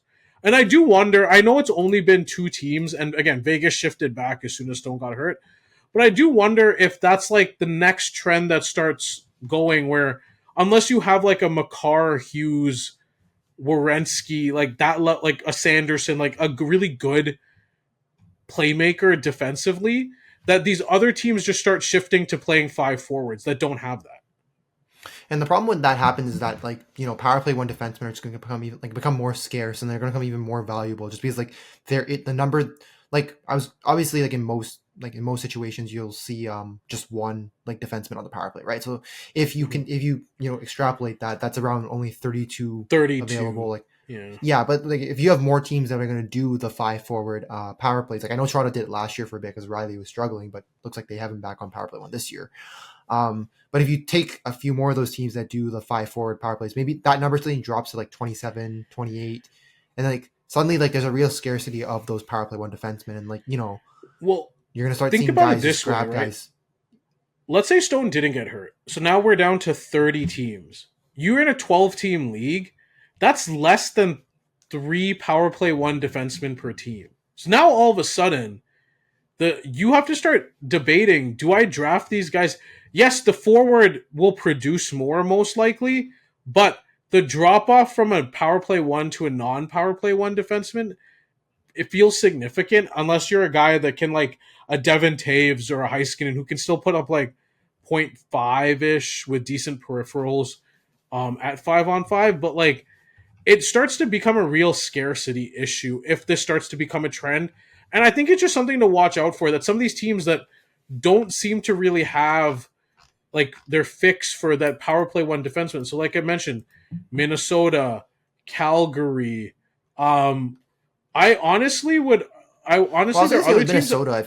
Minnesota feels like they have it. They're just being. I don't want to say they're being. If they're not going to play Bouillon, I think they have a problem. Yeah, but like I feel like if you have Bouillon, like I don't understand why you don't just play him and let him kind of grow through it. Because like who you've tried Spurgeon for how many years now? You've tried Faber for how many years now, right? Mm-hmm. At what point do you realize it just hasn't worked out X amount of years? It's not going to work out if we try it for like the 500th time, for example. No, for sure. And I think I wouldn't be surprised if some of these teams also, another issue is if defensemen get hurt, I wouldn't be surprised if teams went to 5 forwards. Like if, for example, in Nashville right now, they have Brady Shea on power play 1, and it's just, it doesn't, he's still leagues still don't pick him up just because he's been so ineffective regardless. Then why not just throw Michael Bunting there? Like what? Like why not? Just have like a net front presence and like have one of your forwards run the point. Yeah, exactly. Like I think so. I like again. I'm down on the Brandt Clark Doughty thing, and I would have been panicking on Theodore if Stone didn't get hurt. But I think it's just an interesting trend to monitor that, because if you remember, people might say, hey, SJ, you're crazy. Like, this won't happen. But remember, it wasn't that long ago that people played 2 defensemen on power play 1. It was just like 10 years ago or less, right? And then I remember I were joking around, like when every kid played NHL whatever video game, they would always just play their 1 defenseman and 4 forwards. And I was always wondering why coaches didn't do that. And now all of a sudden that shifted, and now you rarely see 2 defensemen on power play 1. And who's to say the next trend isn't just for teams that don't have elite playmaking or elite point producing defensemen, just to throw your 5 best forwards on there, and with 1 defensive forward. Like again, Minnesota could do it because they have Joel Eriksson-Ek. Calgary could do it to an extent because they have Kadri, or they could put Coleman there. Like there's guys that you can do and fix that with. Right, and so I am curious to see what happens there. It's something worth keeping an eye on. Although I don't see a lot of teams doing it, but there could be a few more, couple more that kind of pop up, right? For sure. It's just, even if let's say 4 teams don't do it. Let's say 4 teams do it. Now that cuts again 28 defensemen. You're talking about again basically 2 power play 1 defenseman per team in a 12-team league. Like all of a sudden now, if you don't get your power play defenseman, you're basically punting defenseman until the end of the draft. Or you're taking more chances on young guys, basically. Right? So yeah, it's just kind of an interesting trend. I know you wanted to talk about another trend that you were another trend that was kind of intriguing to you. So I'm just going to do one more stock down, and then we'll go into what you wanted to talk about. I didn't really have trends. I just had a few guys that I would like. Just it's more individual players that I would just keep an eye on. Maybe not touch or like hold or that kind of stuff. But yeah. Well, that's fine. Let's just do a couple more. Again, these aren't like super exhaustive, just because again I'm very patient within the first 20-25 games of the season, almost to a fault. WillyDubz would probably argue. Because he'll be panicking. Well, I'm about to go 1-3, so and you're at 2-2. Like he'll be the one panic. I'll be like, all right, even if you're like 0-3, it's fun. Like as long as things will figure themselves out if your roster's good enough. So yeah, again, these aren't going to be a lot of guys who are just struggling. Like because I don't think there's anything interesting to point out that so and so's off to a slow start. Big deal. Another stock down, Andrei Svechnikov. Man. Okay. I had this guy and I wanted to Okay, so here's the thing. Is he on power? So here's the issue. Is he on power play 1? Yes. The problem is his other deployment. So we've learned that Jarvis, Ehlers, and Aho are not being moved off line 1. That is their de facto line 1, and that is not changing. No matter that's been the line. It's working. It's not changing. The issue is, I thought Svechnikov would at least be on line 2 with maybe Stankoven or Hall or Blake. And right now he's buried on line 3 with Jordan Staal and Jordan Martinook, which they're fine. Like Stahl's a sulky level player, and Martinook's a decent defensive player in his own right. But they're not conducive for good offensive numbers, because Stahl's not a good playmaker. Martinook, I don't think has ever been a good offensive player ever. So it's just it's not good for the numbers. Plus, there was actually a point where they also just straight up took him off PP1 for a bit too, right? I think they had Jackson Blake over him there at one point, and I think he started the year with no points in 8 games, which for a guy of his talent is just unacceptable. Exactly. I just don't. I don't see this. Yes, he'll get you hits, he'll get you shots, maybe, but with the line 3 deployment, I just don't see the upside here. And again, there's guys like Emil Heineman, Kyle Palmieri, especially because he's left wing, right wing eligible. There are guys at right wing that can just provide more, and I just don't see the argument to hold him, especially if he's just gonna be stuck on line 3 the entire season. He's already off to a slow start. Last year, he, despite better deployment, only finished with I think 46 points off the top of my head. 46, 48, somewhere in that range. And his deployment's just gotten worse. So I don't know how this gets better, barring somebody getting hurt. And I don't want to bank on that. And there's guys that are doing a better job with better deployment. Heck, there's a guy on his roster, Jackson Blake, that's doing better with better deployment right now. You can go grab him. He's available. Well, he's not on PP1, but like again, still PP2 line 2 still better than. I guess I don't know. I don't know if it's better than line. Well, I mean, I guess the guys on line 3 aren't great, but it's like it's not better than PP1 though. That's for sure. But well, like even okay, sorry, I remember he was on power play 1 for a bit. Maybe that's changed. But like a guy like Bjorkstrand, who's line 3 PP1, just a better, even him, better choice, right? Like, but there's other guys too. Like I can go through the rosters. Like I said, Jordan Eberle is available on most waivers. He's line 1, power play 1. Yes, it's a bad offensive team, sure, but the deployment's a lot better. There's guys like, again, well, Pavel Zacha has been rostered a lot recently, so I don't want to count him. But there's a guy like Jake DeBrusk. There's a guy like Alex Lafreniere. There's guys like this that are available on waivers that just have better deployment. And even if they're starting, I even went with Zach Benson, like just another random example there. Like left wing, like he had left wing power play 1, like line 1 power play 1. Like apart like production's been kind of a little bit iffy, like apart from that one really big game, but like even then, like still slightly better numbers. Just at least feels a bit more involved with it, like in the play and stuff, right? So yeah, Emmett Finney, Vladimir Tarasenko. There's guys like this available that just will give you better deployment. And again, a guy like Palmieri, where granted I think he's on line 3 now, but again, a guy like Emil Heineman, like there's just guys you can find that are just better deployment and have been playing better too, that are just around. And I just don't see the argument for holding him right now. And the other thing too is, even though Carolina does roll their lines pretty evenly, it's again, like you mentioned, it's a Stahl and Martinook. It's not like he has, I'm trying to think of a team that has a really good third line center off the top of my head, but like, it's not like he has really good playmaking surrounding him, right? It's two very defensive nosed forwards. So that's the other thing as well. Yeah, I was trying to look at different teams, and I was like, I'm literally trying to find a good third like center. Like, well, I guess the example would be like Florida. Florida's the case because like they're doing the Evan Rodriguez, Lindell, Bennett, right? Like at least like Bennett as a third line center is still a lot better than like a Jordan Stahl, right? Or like when Dorofeyev was on line 3, but he was with William Karlsson or Thomas Hertl, you were like, okay, sure. Granted, that's changed now recently, but yeah.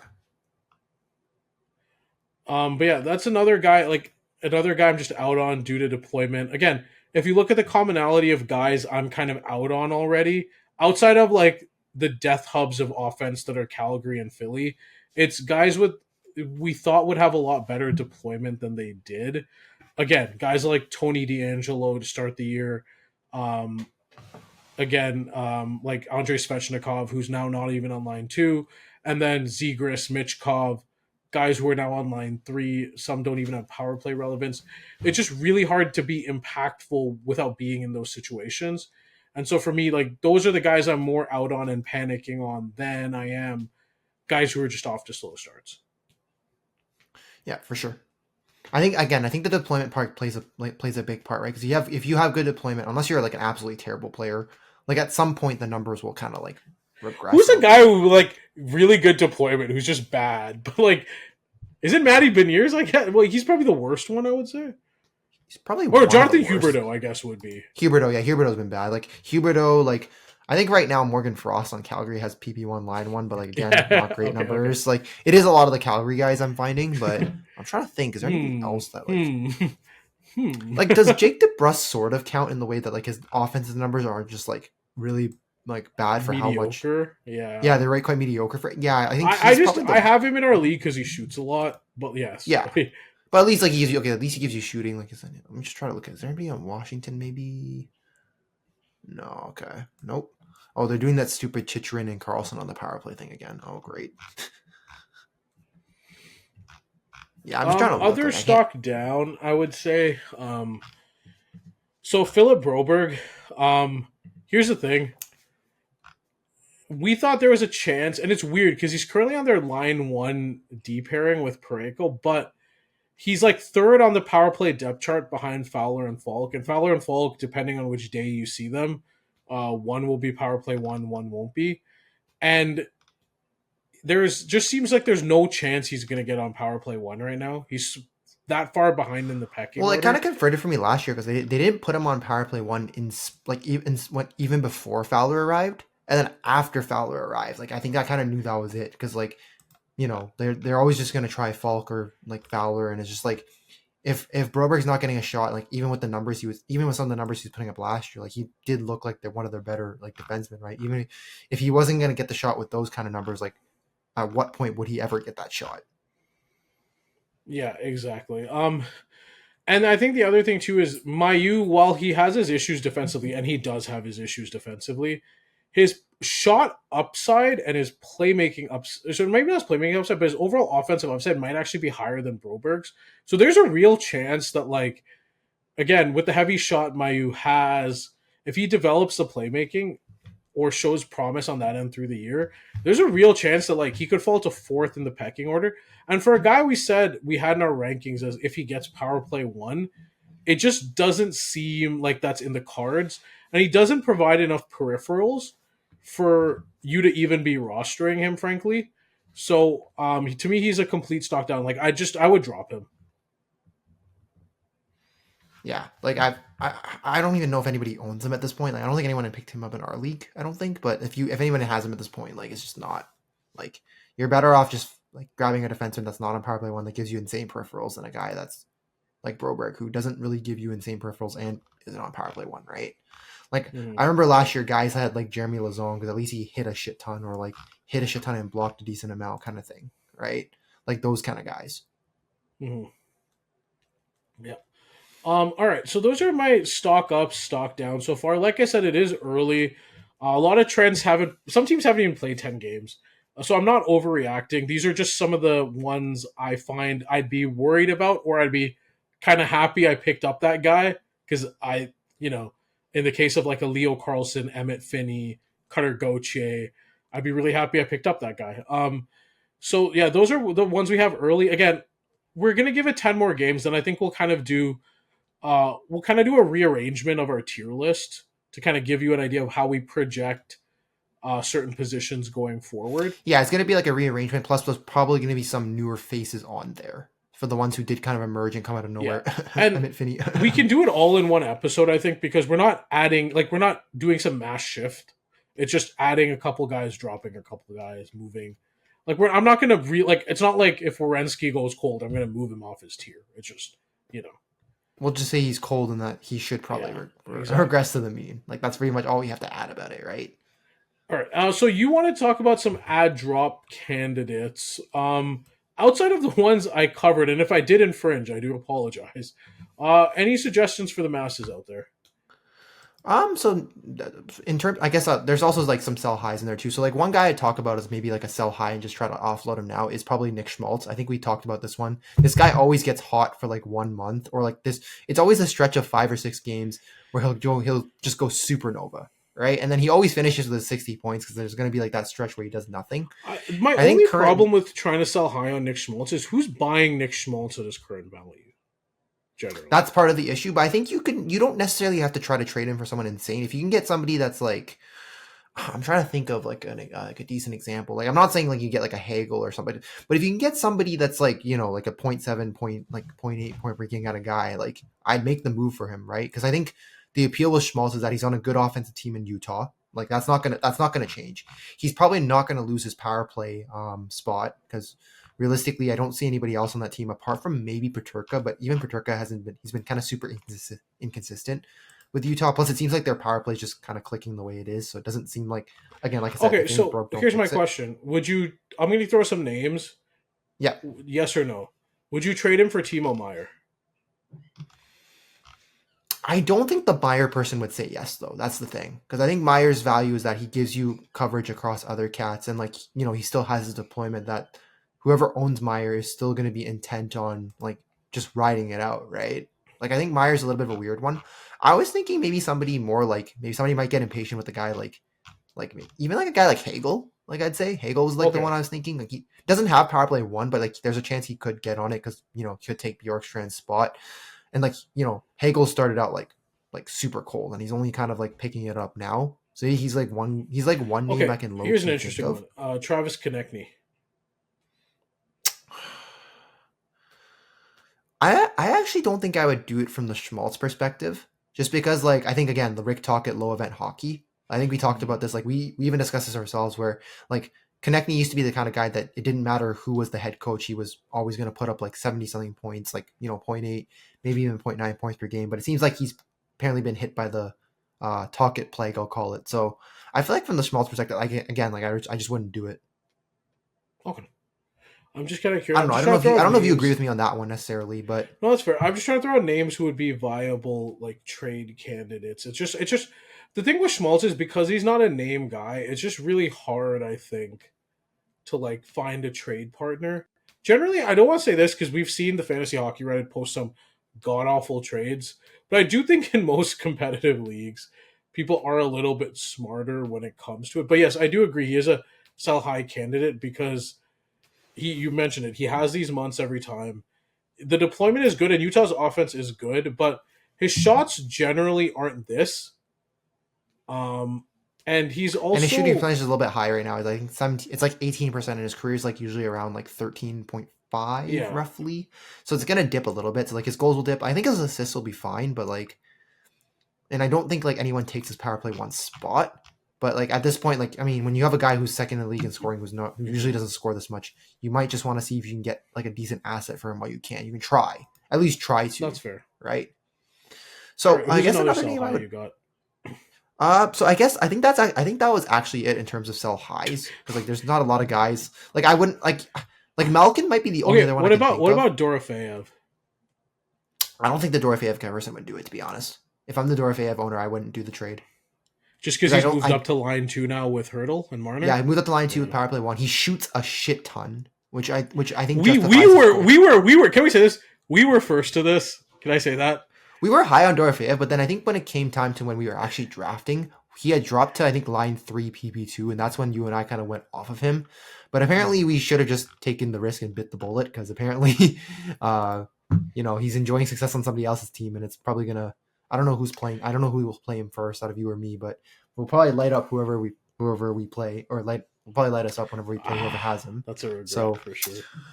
So I guess another sell high is probably Malkin, because Malkin kind of does this thing where like he starts really hot. He like recently, like in the past few years, he started really hot and he kind of fade, and then he kind of just fades. Like I think I had him last year, where at one point his shots like dipped below 2. He got dropped to power play 2. His production he went from like above point per game to like less than 0.8 points per game. And then like I think I dropped him and somebody else kind of took him on, and he wasn't super great for them either. Like Malkin's another guy because he started really hot right now that you could try to trade, and I think he actually has name value versus Schmaltz. So like you could actually trade him for like someone. You might be able to bait him for someone like for like a Meyer. Probably not Konechny, because Konechny's been hit by the Talkit plague. But with Raquel out, and I think if I'm not remembering correctly, Raquel might be out a bit. The issue is his 5-on-5 teammates right now are Justin Brazeau and Anthony Mantha, who are definition of like journeyman players at this point. Well, even when Raquel was playing, I think it was Raquel Rust with Crosby, and then I think it was still Brazeau. Yeah, because Hollander was. Yeah, you're right. So yeah, like a lot of Malkin's the issue with Malkin is he kind of I feel like a lot of his points do have to generate from the power play, because I will say the Crosby, Malkin, Rust, Carlson, and insert guy here has looked good. Yeah, I think right now it's Ben Kindle. I think, but is it now as the fifth guy? It's they're sixth in power play percentage, and like it looks like what you think it is. But I think where it comes down for him is the 5-on-5, just because he doesn't have the same ability to like put up the same goal production he did in past years, and he doesn't have the line mates around him right now to sustain the current production he is. So yeah, he'd definitely be a sell high for me as well. Yeah, I think he's, again, like I said, he's the one with the name value that you could actually maybe get something for too. It might be easier to trade. He's definitely easier to trade than Schmaltz. It's just that I do think like Schmaltz's production's been kind of like crazy insane, that you maybe just might be able to squeeze something out of him. Plus like the team situation, like Utah's team situation being so good. Mm-hmm. All right, and who are your would you say you're kind of keep an eye on guys are then? I don't. Okay, so this is kind of weird. So like, I guess in terms of guys to keep an eye on, like, look, I know we talked about how much we hate the Calgary guys, but like, I would still just just keep an eye on Zane Perek, because realistically, there's nobody else like with the potential to be that power play one defenseman. Like Rieger's like kind of been iffy in that spot. Anderson's probably gonna get traded at some point, and again, like Calgary kind of does that thing where they do like to play their guys. Like I remember they did the Hanifin Anderson thing a few years ago where I think they played Hanifin just to showcase him for trade, and I think that's kind of what they're doing with Anderson. And like Anderson's had power play one in the past. He's been okay when he's had it. Like Calgary's not a great team offensively, but like you can keep an eye on Perek because Perek does have that potential. Like in the OHL, he was like a 30-goal defenseman. Like he put up 90-something points. Like he does have insane offensive potential for a defenseman. So I just keep an eye to see if he has power play one and what he does with it. The problem is I think he is buried on the third pairing, so that is a little bit of concern. But I think he's just a guy you want to keep an eye on and just see like, hey, maybe if he does a little bit, maybe if Huska does give him, I think Ryan Huska's their coach. I think if he does trust him a little bit more and give him a little bit more run, like maybe he's a guy to keep an eye on. Because again, power play one defensemen are so scarce that like you just kind of like anybody that has like a potential to take that kind of spot or to be a power play one defenseman, or anyone that can get that power play one spot, like you do have to just keep an eye on and see if it will work out, right? Like I will admit, like the lack of shots, like I think he's at 1.22 shots on goal, like 0.44 blocks and 0.44 hits. It's not great, but it's like you just have to keep an eye on it because power play one defensemen are so hard to find. For sure. All right, my guys you could pick up. So there's a couple. One, Emil Heineman. So here's the thing.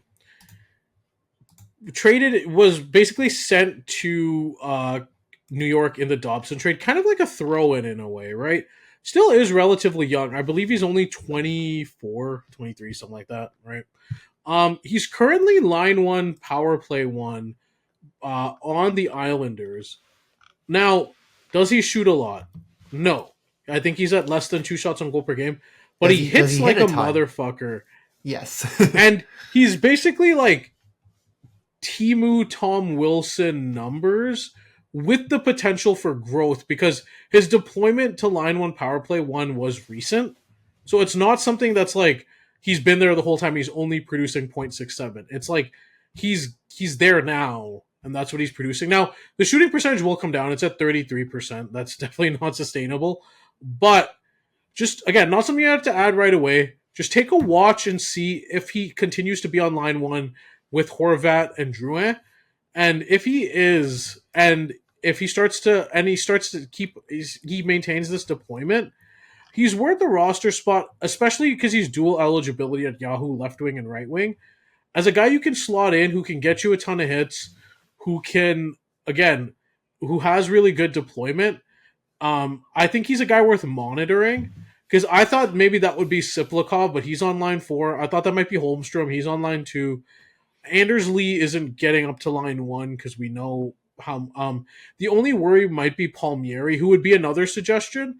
But I'd say like the duo of Heineman and Palmieri, see who ends up sticking on line 1 because they're both on power play 1. See who ends up sticking on line 1 because you'll get a good source of hits and the potential for some point upside with either. I think Heineman for now, while he has power play 1, like you would just like pick him up. I think the only concern is Barzal's out right now, and I think when Barzal comes back, he probably does like that's the spot he probably retakes back on the power play. So just keep an eye on like when Barzal does come back too, because again, one thing I've learned about Barzal is he's been injury prone. So that's that's the caveat. It's the injury, but I will say Barzal has a tendency to be out for certain periods of time. That I am a little bit like.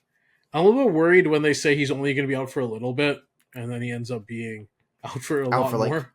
Like 2-3 weeks, yeah. But Heineman's also a guy I'm just curious about, because if he can maintain power play 1, if, say, maybe they bump, like, Palmieri or something like that, like which is a possibility. Again, just not someone you have to pick up right away. Or if you do want to pick him up in, like, a stream spot for a bit until Barzal comes back, that's fine, too. I would just say just monitor it because it is very interesting. And again, he is young enough that I wouldn't be surprised if, like, in a rebuilding year that they just don't give him the run. Because that does matter. Yeah.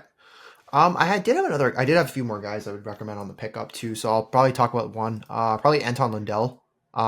Florida's like center situation is getting kind of weird. He's only 34% owned on Yahoo. So okay. it does seem like he's available in 66% of other leagues. So I mean, it seems like okay. it. He's not available in our league because I grabbed him. But I mean, with Lindell, I think he does have power play 1 right now. Although their power play Florida's power play situation has kind of been volatile just because they've been essentially just trying everyone because it seems like it just hasn't really worked. But I think out of all the centers, like Lindell does have the highest like point upside, at least the ones like who are playing because Barkov obviously is out the whole year. Bennett's like struggled hard out the gate. I think he literally only has 2 points, and like I admit I dropped him because it's just again he's been the peripherals are really good, but the points are not. Yes, but even then Lundell has like decent peripherals too, right? Like 2.27 shots on goal a game. He wins about 9 faceoff a game. 0.82 hits is kind of like it's fine enough, and then 0.73 blocks. Again, forwards don't block a lot, but like even that's like decent. And like 0.73 points per game right now. Like I think he's a solid pickup. Plus, again, upsides there. Like and with Barkov being out, like I do see a route for him to be like line 1 power play 1. Like right now he's line 2 power play 1, but I feel like again he is probably Florida's best center right now. Yeah. Another pickup I think is interesting. Tyler Bertuzzi. So here's the thing. Deployment matters. It's weird. He's line 2, but like the way Chicago's done this is weird. They've saddled Bedard with Burakovsky and Ryan Green, but they've given Nazar, Bertuzzi, and Teravainen, and they gave Jason Dickinson, Dak, and Donato. So like, who would you think is the better prospect, right? Like doesn't make any sense. If you had to look at that just solely, you'd probably think that Nazar is probably like the first overall pick. Yeah, I know, right? But like, I know what they paid Nazar, but like I have to think they're gonna pay Bedard, and he's gonna, they're not gonna be like, yeah, we don't want you, we're good. Is Bertuzzi ever a high source of points? No, but like he's 0.67 points per game. He's line 2. He's on power play 1. He shoots over 2 times a game. He hits around over 1 time per game. The deployment plus that again with the dual eligibility makes him a valuable player. He's a guy you can flip on to any portion, left wing or right wing, especially early in the season where the NHL seems to be just dumping a lot of their games at once. Having a guy who can like fill in at different spots is nice. He hits, he shoots. Chicago's not the greatest offense, but Nazar, whether he's with Nazar or Bedard, they do look good. And there's not a lot of competition for power play 1 for him, which is nice. Like the second power play is Donato, Green, Doc, Teravainen, and Levshunov. So it's not exactly like got a bunch of guys chomping at the bit to get up there. And even then, I think Donato might be the only exception because I think Donato was really good last year. But like even then, I think Burakovsky would be the guy to chomp the bit before Bertuzzi. Yeah, 100%. Like I'm not keeping fucking Burakovsky in my power play. What the fuck? So I do think he's worth a pickup if you're looking for again. And notice with a lot of the hit guys, they don't shoot a lot. He's one of the few that'll give you. He might give you a little bit less on the hits, but he does shoot over 2 times per game, which might be more. Again, depending on your team needs, might be better. Yeah. I have a question. Is there any guys right? I guess in terms of other players, are there any guys you're kind of like it's fine to hold on to for now? Because I was gonna point out, like I know you have Zeev Buium, and he's kind of the guy I was looking at where you have to hold him. Like you can't just like he's weird because he doesn't have the power play 1 deployment, and you have to hold him just because like being a good fantasy player and like yes, do we look at numbers a lot? Absolutely, but I think part of it too is understanding team context. The Wild are off to a really slow start offensively, and which makes sense given they don't have Zuccarello. And no offense, their center play has been horrible from a playmaking standpoint. While Zeev Buium was good on the power play, it seems like they are in their and I talk about this with teams all the time. They are in their trying shit phase, and right now they're just trying a bunch of different guys on the power play. He's a guy I would hold. Another guy I would hold. I know this is controversial because people complain he hasn't. Well, I gotta say Minnesota. The only reason I don't understand why they're trying stuff is Minnesota has the top ranked power play in the league. Like I don't understand why you're trying stuff if it's been first and like what what incentive do you have to try stuff? I know, but do you understand where I'm kind of going at? Like if you have a number 1 power play in the league, like why are you fucking around with things? I don't know, but like I think it's just overall because their offense as a whole is like they're 20th in goals for again, but their defense has been a bigger issue than their offense, to be honest. So I don't know. I say another guy I'd hold is Lafreniere. I know. Look, I've been one of his biggest critics. I have, right? Like no one. I remember I'm the one that's probably the earliest to be like, hey, there's a chance this guy just might be a bust. I'll admit it, right? But while the points haven't been there, I know it's only 4 points in 11 games. Everything else is ticked up. He went from 1.87 shots per game last year to 2.45 this year. His hits have gone up from 1.45 to 1.55. His total shot attempts have gone up from 3.68 to 4.36. He's on power play 1, and they haven't moved him at all. And he's still on a power play with JT Miller, Artemi Panarin, and Adam Fox. Yes, are they struggling early? For sure. But if you look at the underlying numbers behind New York, they should regress to the mean at some point. And even if you look at his current line mates with JT Miller and Connor Sheary, that's good. That's pretty good, even if it's on the second line.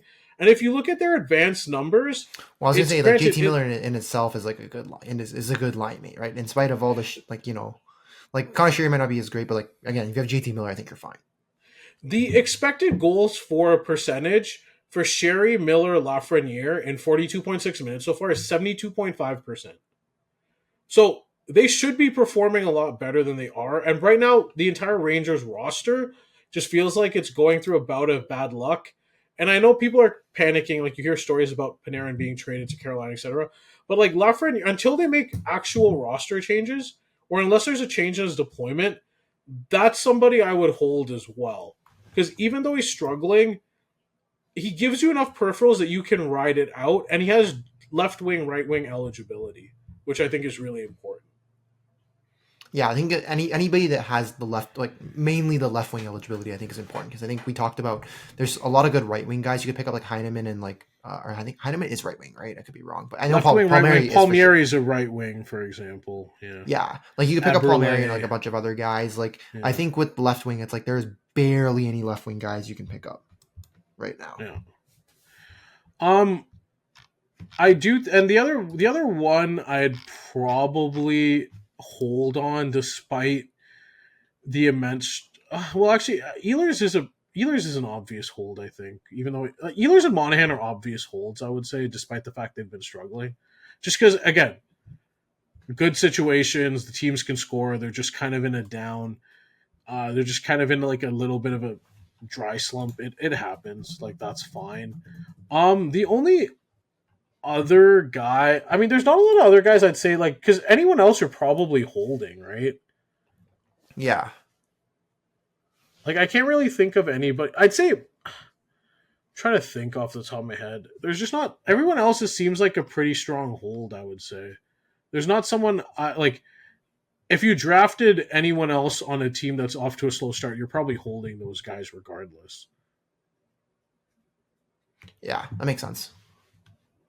But yeah, those would be like the guys I would probably monitor. And then if you're looking for just injury fill-ins in a pinch, again, we mentioned Heineman. I'm not super sold on another injury one that's interesting. I don't think he'll ever get the like if again Yossi's week to week. If you absolutely need a guy that just has power play 1, you could pick up Brady Shea. I'm not the biggest fan of it, but he's there.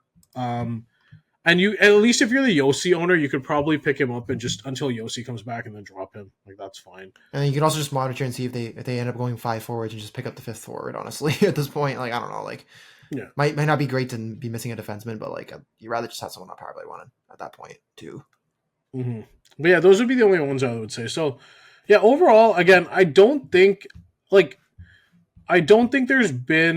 not a lot I would panic about so far. And again, if this is one of those reactionary podcasts you were looking for, I do apologize. But those would be some of the ads, those would be some of the stock ups, stock downs, some of the situations we're monitoring, and just some of the early ads.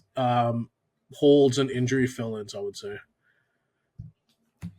Yep, I think we again like it's week. It's like we're only week 4 of fantasy, so like it's and realistically it's week 3 because like the first most teams only played 2 games the first week and they counted. Yeah, not like that weird week. It's funny because the only week I won was week 1, but was it? I always because of the screwy schedules. I haven't won a week 1 in like I want to say like four or 5 years. Yeah, it's been crazy. Like I remember because I remember one week you told me there's one year I think we were talking about it where you didn't realize your goalies only had 2 stars, so you just lost all the goalie cats. I think because you didn't realize you only had like 2 stars. Yeah, I think that's. And it's just weird stuff that happens. Like it's not like you're not gonna go around screwing up your roster just to get the 3rd start early because it's not worth the dropping whoever you would have dropped for that 3rd goalie start, right? Like it's just not. Also, like I said, you know me, I'm like really patient to a fault. My ad drops are like, let me see what this guy's doing. Let me see what his deployment. Oh, he has this deployment. Whereas the rest of our league is like we see young guy yoink without even I'm watching. I'm a lot more clean. And sometimes this year where all the young guys were like the guys to pick up, maybe I whiffed, but I do kind of for better or worse. For better or worse, I do tend to err more on the side of caution, especially with young guys, and I do tend to be a little bit more patient for better or worse. But yeah, that's our first fantasy pod. I think it was pretty comprehensive. Granted, we're not gonna fantasy. I think we kind of do in like 2-week increments, so it's gonna be more of a bi-weekly thing, unless there's some like breaking like thing. Because I think with ad drops and stuff, sometimes they're just gonna be weeks. There aren't guys necessarily, unless they're playing 4 games and you're in a league where you're gonna pick up that guy just to fill a slot. Like I don't think it's necessary. We don't do it in our league. I'll say, like, I don't really do the pick up the guy that plays 4 times unless there's been an injury to my team and like I realize, oh, that guy's good deployment and it's 4 that games, will do like that. Usually we do for playoffs when playoff rolls around because generally in the regular season I want the guys with good deployment and good situations that can just carry me through the season, and then as the playoffs roll around, that's what happens. So we'll probably do it bi-weekly. Like I said, next week we'll look at just shuffling up because next week we probably will have. Teams will be around close to the 20 game mark after next week, like by Saturday, Sunday next week, probably close to like 18, 20 games. We'll do a shuffle up of all our major categories and we'll kind of give you an idea of like how we view these guys going forward kind of thing. Yep. Sounds like a plan. All right, guys, for us to the Crease, we hope you enjoyed. I'm SJ. That's WillyDubz. And we'll be watching the Jays. Take it home, baby. Let's go. Let's bring it home. All right. Want it all. #want it all. See you guys later. Peace.